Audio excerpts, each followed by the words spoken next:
هاد النوع ديال العقار جاي بالكوميرس ديالو. شقه بالكراج ديالها كما كتشوفوا معايا، جاي في واحد البلاصه اللي هي مروجه مزيان. ما كتشاهدوا معايا هو هذا الفاصاد ديالها، ولا هذه هي الواجهه ديال العقار. غادي ندخل داخل وعاد غادي نحاول نشرح لكم بصوت اللي غادي يكون مسموع. اذا سيداتي سادتي، مرحبا بكم والف مرحبا بكم من جديد مع طريق في قناتكم افال. جايب لكم اليوم شقه بالكراج ديالها كما غادي تشوفوها معايا في هذا الفيديو هذا، وشقه اللي جات في سيكتور اللي مروج، سيكتور اللي عامر، بان الكراج ديالك غادي تخدم فيه من غدا، ماشي مثلا عاد تسنى الحي يوجد.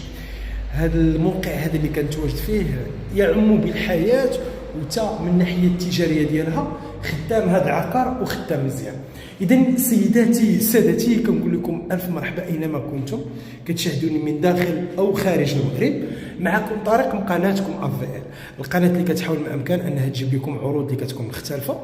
اليوم جايبين شقه بالكراج ديالها خاص ديالها، ماشي كراج مشروك مع جيران، بمساحه اجماليه ديال 100 متر، وجات في ار بلس 2. عندي شقه واحده في الطابق، عندي هذا هو المدخل، ولا هذا هو الباب الرئيسي ديال العقار. هو هذا المدخل ديال هذا العقار. كنلقاو المطبخ ديالنا هو هذا، فيه بلاكارات من الجهه التحتانيه ومن الجهه الفوقانيه كامل عامر. جا في المدخل ديال هذا العقار فين جا المطبخ، باش تشوفوا معايا بان الباب الرئيسي هو هذا. عندنا حمام هنا، حمام وديبارا، ولا ممكن يكون طواليت ودوش مثلا هنا. وفيه 3 ديال الغرف. هاد الشقه هذه فيها 3 ديال الغرف. عندي الغرفه رقم 1 هي هذه، كلها ارضيه فيها ديك الايحاءات الخشبيه بحال انك كتمشي على الخشب. كيتواجد هذا العقار هذا اللي جايب لكم اليوم بمدينه مكناس، وبالضبط على مقربه من طريق الرباط، على مقربه من واحد الجهه اللي كتعرف باسوار مكناس، بلاصه اللي خدامه 100%. مثلا الحاجه اللي جميله في العقار اللي جبت اليوم، وراني قمت بالتصوير بسرعه ديال الكراج، هو ان الموقع ديالو مروج مزيان. مثلا الانسان ممكن يشري هذا العقار ويكري الكراج، وحتى غرفه اللي هي كبيره، ماشي غرفه اللي هي صغيره، وديكورات اللي فيها متولين لا من ناحيه ديال الخشب باش تصاوبات خشب زوين.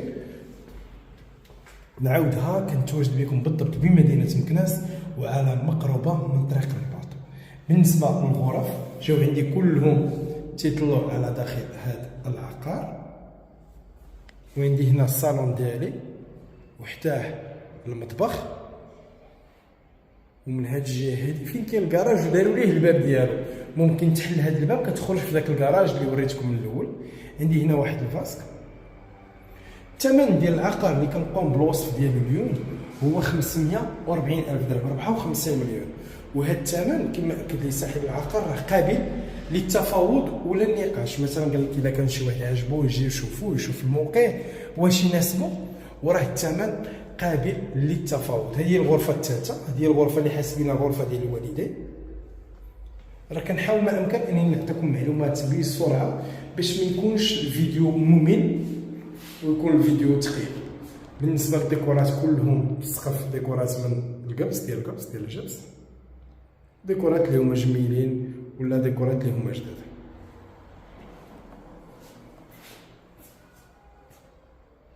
اذا هذا هو الوصف، ولا هذا هو العقار اللي جبت لكم اليوم. شقه بالكراج ديالها بالمتجر ديالها. كنصور هذا النوع هذا لانه ولا اكثر طلب، وبصح كيستافد منه الانسان. انك فاش كتشري شقه بالكراج راه ماشي شريت شقه بوحديتها، كراج راه ممكن نكريه، ممكن نمارس فيه التجاره اللي بغيت. والصالون ديالنا صالون اللي هو زوين، ماشي صالون كبير، وتا الديكورات اللي كانوا فيه ديكورات اللي هما خفاف وديكورات اللي هما صامبل.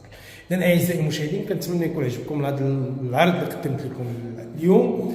كان وصف اللي هو خفيف ظريف.